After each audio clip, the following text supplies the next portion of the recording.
kemi një çështje në të cilën, ose disa raste ku prokurorët e shkallës parë ankohen për vendimet e gjykatës apelit. Tani, kemi arritur një ditë ku prokurorët vënë diskutim atë se çfarë vendos gjykata e apelit.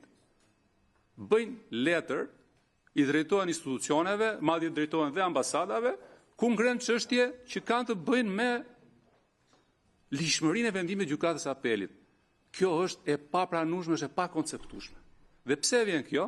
Vjen sepse kemi ndërtuar një sistem në të cilin ende prokurorët, sidomos prokurorët e rinj, nuk kuptojnë vendin dhe pozicionin e prokurorit. Dhe për të hedhur benzinë zjarrit, kemi praktikën gjyqësore.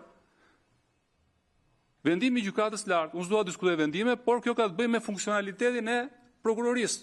Ju keni thirrur sot tu prokurorin e përgjithshëm të raportoj për atë çfarë bëjnë prokurorit. Ndërkohë gjykata e lartë thotë,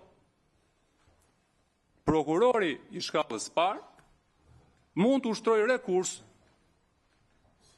në gjykatën e lartë në kohën kur prokurori i apelit ka hequr dorë nga apeli, sepse në emër të pavarësisë së prokurorëve cënohet pavarësia e prokurorit të shkallës parë nëse prokurori i apelit ose prokurori i prokurorisë përgjithshme ushtron detyrën.